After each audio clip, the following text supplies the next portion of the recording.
The thing is just too high on the one on the bottom for the light. Pardon? Just the middle part is too high.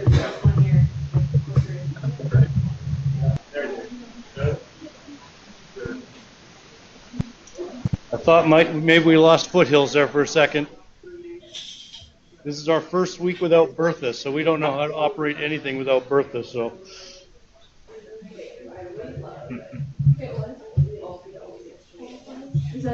Frank, you look good, buddy.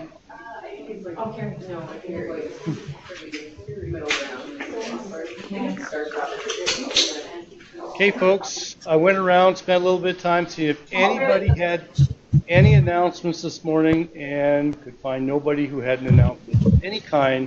So the only thing I would like to remind Calgary about is the fact that in early September we're doing a Faithful Friend event. I think it's the 6th, right? Is that correct? Somebody tell me? The 6th? 6th, I think it's that Wednesday. And so there's a bunch of us can be involved in that, so just keep an eye out for that. So if you can help out with that, just be ready to chip in. That would be fantastic.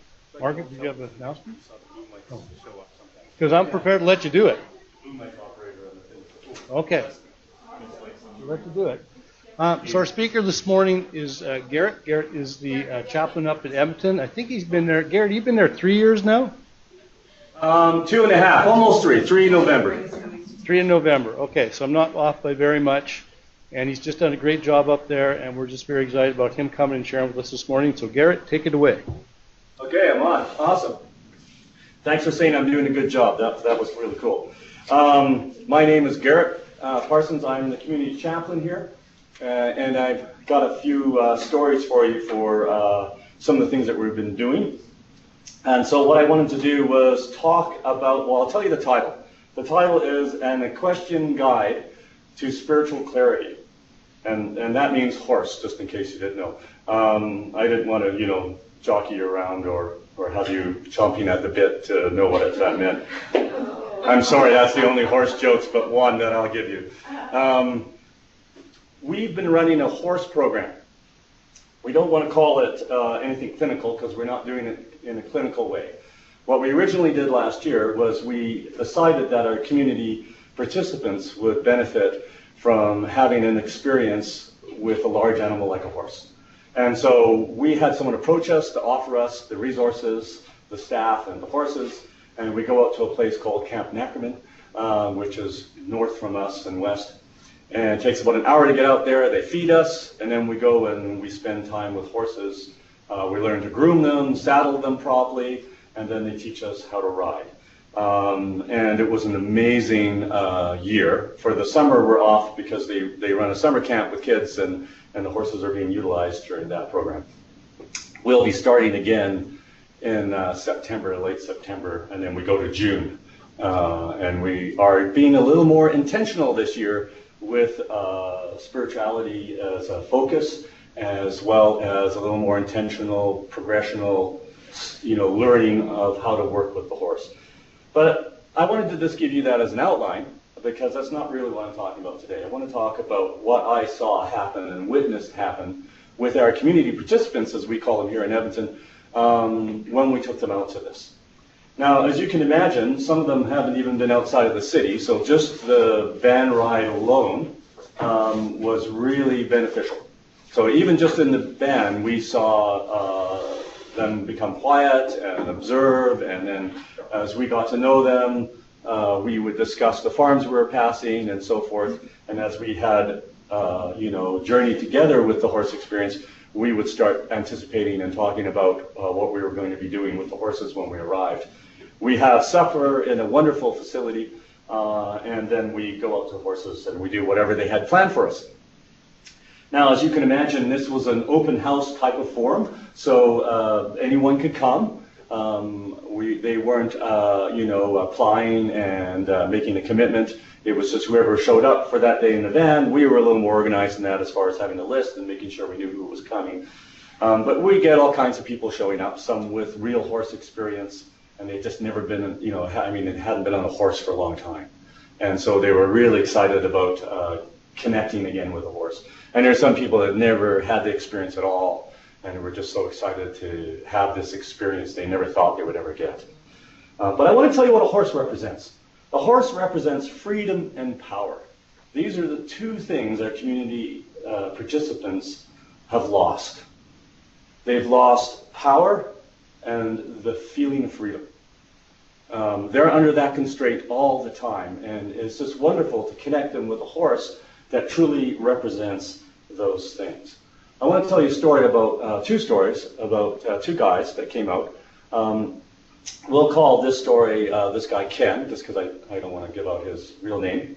So Ken was fairly grumpy when we first took him out. He wasn't too sure about me, and I wasn't too sure why. So, but as you often find when you're dealing with all the people that we deal with in our community, they'll often tell you. And so he did. He came up to me straight away and he said, look, you seem like a nice guy and all, and I think we'll get along really well if you just never talk about Jesus. I was like, oh, okay. And he just made it really clear that he had some issues in the past, and he just doesn't like where those conversations go, and please just don't bother me with that conversation, and we'll just get along fine. So I was like, okay, that's great. And so we went out onto the horses, and he did pretty good, and he had a lot of fun, and then he came out some other times with us. And I got to know him, and he got to know me, and he was telling me about some dental problems he had. He had to have a whole bunch of teeth in the back, removed, and this was really concerning him, and I told him that I got some dental issues as well, and we were kind of able to discuss it together. And then one time we were out there, he was saying, I'm really nervous because I'm going to go, the government's actually going to pay for this, and now they're going to put me under, and they're going to remove a whole bunch of teeth in the back and do a whole bunch of stuff, and he was never been put under before. He was very nervous. And after the horse ride, I noticed he was very quiet with the horse, and he was slowly taking off the horse's bridle and so forth. And so then I came up to him at the side of the van, and I said to him, would you like me to pray for you tonight and tomorrow while you're having your surgery? And he looked at me really fast. I thought, uh-oh. And he said to me, I would really appreciate that. I would really like that. You see, because out of community and the connection we had with these animals, he understood that for me this was important. It was part of my life, and he was willing to accept it because he had a need, and he was willing right now to accept any of that kind of help because he was so nervous about it. And I think he was also really happy that I would think of him and that I would come up and ask him if he wanted that.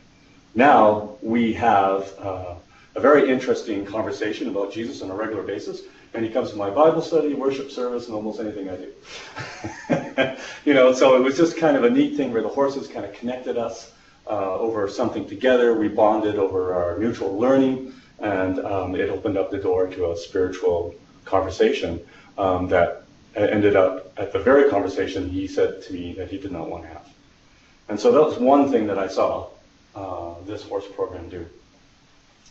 One of the things the horses can teach you is boundaries, communication, clarity, awareness and leadership, teamwork, self-awareness, confidence, connection, relationship building skills, and being present and giving you a deeper spiritual understanding of the horse and yourself. These are the things that we've discovered are definitely happening out at our horse program. Another person I wanted to tell you about, his name is Ben. Ben said to me that he knew a lot about horses. And I thought, this is great. So we got him out there, and it was obvious he'd never seen a horse before up close. And his overconfidence at first kind of dropped as he realized how majestic and big and scary these horses can be. And so he wasn't too excited at all. In fact, he kind of politely said maybe he would just sit this one out. But the people that were there are really good. And they said to him, it's okay, our horses are okay. They're horses, and you'll learn what that means, but they're okay. We'll get you on one. So he gets on one. He's not too happy at first. He's very concerned about being on this horse. They trotted him around. I'm very busy with a whole bunch of people and getting on a horse myself, and at this point in time was also learning. And so I forgot after a while exactly what he was doing, except for just looking over at him to make sure he was okay and hadn't fallen off or anything. And at the end of the night, I saw this guy not only riding the horse well, but doing some tricks. and he was sitting up confident in the saddle, and his eyes were just beaming. And as we drove home, he continually talked about his experience with the horses. He also came out often after that. And one day we sat in my office and we talked. And he had some interesting things to share with me. He said to me, you know, Garrett, I've understood that with a horse I have to learn to surrender. That it's possible to influence the horse, but I cannot control the horse. The horse is a being with a mind of its own. And things will not always go as expected or as hoped. And it requires your acceptance. And I've learned for the first time in my life to accept some things and to give up control. And I said, do you mean surrender? And he said, well, I don't like that word, but yes. You know, I've learned that it's important to communicate with another being, in this case the horse, and learn what the horse wants and become a partner with the horse and learn how to share in what you want to do. He said, I've built a relationship up with the horse that's taught me about boundaries and assertiveness, and it's helped me with my everyday fears and a sense of self-confidence, and most importantly, he said, a sense of self-worth. His horses have taught me the capacity to value not only myself, but another person. Something he said to me I hadn't done for a long time. He said the main thing for him was he learned an acceptance of an essential part of life, and he believed it was the road for him to recovery. And then he got quiet. And he said to me, the first day that I went up to the horses, I was going to commit suicide. I was going to go on this horse and have this experience, and then I had enough of the street. And it hit home because we see this happen a lot in our community. In fact, a fellow by the name of Mike has just passed away in our community that has us, you know, trying to deal with it. He died of a heart attack due to complications of his addictions. And this was we just found out yesterday. And some of us found out on Facebook, you know, that kind of thing. And so it happens a lot, and I prayed with him, and he said, you know, it's okay. He said, because I've learned that life is valuable and that God has given me a gift.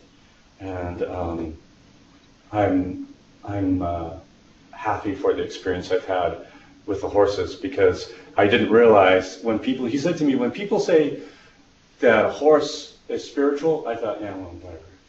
And I realize now that it is, because he said to me, his words to me was, it gave me clarity of spirit, something he said I've never ever experienced in my whole life. So that's our horse program. It really manages all kinds of things for people, including myself. Honesty, you've got to be honest with a horse. Horse is going to play you up real fast. When I first got on a horse, my horse was called Texas. He was an awesome horse. I loved him because he was big and strong, and I knew he was not going to let me get away with anything. And this is why I wanted this. I know this is how Garrett learns. Garrett learns by, you know, being pushed and having to be on my mark. And so I would get on the horse, and for some reason I was commanding to go right really well, like putting my knee in and doing all the things I need to do with the reins and having my body in the right position and sitting up properly, and I was feeling confident, and he would turn right. Every time I went to go left, he would pretend he wanted to go right. And I knew he was doing this on purpose. And he was doing it on purpose because I wasn't really giving the command properly to go left.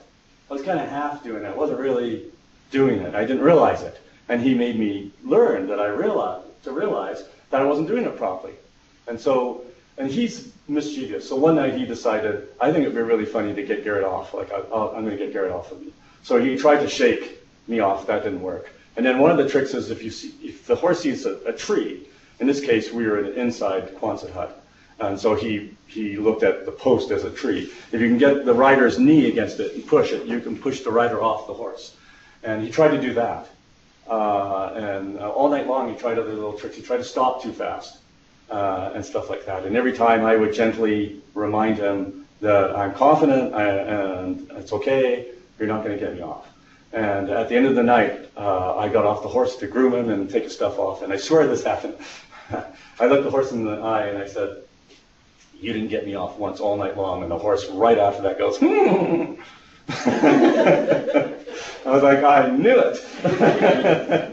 And now I ask for Texas so much that the horse wranglers out there just roll their eyes and go, "Yes, Garrett, we're going to give you Texas." Because he's teaching me how to ride. You know, and I know I've become a proficient rider because of that horse. You know, there's a connection there. And it's an honest one, right? The horse has no pretense. You know, in our Christian walk, we could learn a lot from these horses. You know, they're just horses. They're just being horses. You know, they don't have an agenda. They don't have the horses. I have never felt a horse carrying anger for me over from one instance to another. You know, they might be annoyed and they don't want to do what you want to do at that moment, or if they're frightened or whatever, they're going to try and do something else. But they appreciate it when you're in control. The moment you get on that horse, the first thing the horse is communicating to you, you know, spiritually and so forth, is please tell me what you want to do. If you're not sure what you want to do, the horse is going to do what he wants to do, right? And so the horse needs that connection. What are we doing? As soon as you tell the horse what we're doing and you're confident, that horse is fine. He knows exactly what's going on. This guy knows what's going on, and the horse is going to complain less and more likely to do what you want. Manage emotions. Horses or flight animals, they really get emotion. They're very emotionally tuned. They know your emotions as soon as you get on it. The worst thing to do if you're freaked out on a horse is to get on it and panic while you're on the horse. Because the horse wants you off. The horse runs away from screaming noises, right? So you don't want to scream. You learn how to control your emotions. I'm worried still about going really fast. So I can do a gallop. I could do probably a lope, but if that horse goes straight out, I know I'm going to be freaked right out. And I'm not too sure how to sit in the saddle properly. You know, those saddles do nothing to keep you in the horse, just so you know. You can come out of that horse at any time. That saddle is just for you to sit on. It's doing nothing to hold you in that horse. You got to do that. And so I'm still learning that one. That's my thing to learn this year. And then, of course, from then we learned how to surrender. How often has Scripture told us that we need to surrender to Jesus? We need to give up ourselves to Him. And the horse reminds me of that every time. Because I have to be in partnership. I have to be in solidarity with that horse. I am not its boss and its leader. We are co-riders. Right? And Jesus wants to walk with us in solidarity. And we need to do that properly, and the only way to do that properly is to surrender. If we don't surrender to Him, we won't reap the benefits of that solidarity. I often go through life and something happens, and after the fact I realized, oh, Jesus was there all the time. I'm trying now to, be in that headspace where I realize, of course He's there all the time. I just need to surrender to Him and I'll see Him. And we're worried about surrender. We don't like the word surrender, right? It seems like we're giving up something. The paradox is, you get everything. You don't give it out. Out of your weakness comes your strength. Right? And the horse shows you that as well, too. Right?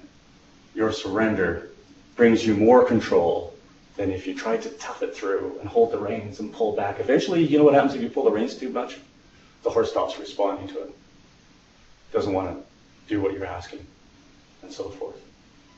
I'm going to end in a little fun story of that we learned after all our time on the horses. We've spent months now on horses, and most of us, including Paula, who comes out with me from here, she's really learned a lot on horses. It's fun to watch her. She has a great posture and does a real good job. We were out for a retreat to say thank you to all those who had come on a regular basis, including the staff out there. And at the end of that retreat, we played something called cow hockey. Now, this is what cow hockey is. You have 3 people on a horse on a team per team. You split up into many teams. They have a goalpost like you would have in hockey with pylons, and they have 3 heifers, and they all have names like Voldy or something, right? And they will just call out the team number, the heifer, and what goal you got to get. And then you have to work together to get this heifer through the spot, right? And it was so much fun. The reason why it was fun is there's some very sophisticated things you got to know what to do with the horse. You got to know how to get the horse to walk sideways. You got to know how to get a horse to back up, something a horse does not do on its own naturally, right? You got to know how to get a horse as if its nose was over a barrel, how to walk the horse around that barrel and keep the nose there. You have to have all those, and of course you got to know how to gallop quick and stop and move the horse around so that you don't frighten the heifer and it runs off, but you keep corralling it and moving it over. And the cool thing was, when I went into this, I thought, I'm going to be miserable at this, man. I don't know if I know how to do half those things. I can ride the horse well, I can sit in the saddle well. I'm not too sure if I can do some of these extra tricks that well. And you're paying attention so much to your goal that all those things just fell in place, and we realized we were just doing them. Everybody was just doing them. Sophisticated horse moves on a horse, where from the first day, we didn't even know how to mount the horse properly. Right? Imagine those skills being transferred to our community participants and how much that means to them, the experience that that will take with them through their lives. This year, we're going to spend a more intentional time in 8-week sessions, 3 of them, with breaks in between for anyone to come out, so that we can intentionally work on guiding them with the horse and showing them how to open up clarity for their spirituality. We want their spirituality to thrive. And then we would love if that relationship brought us to a place where Jesus was in their lives on a regular basis. Thanks.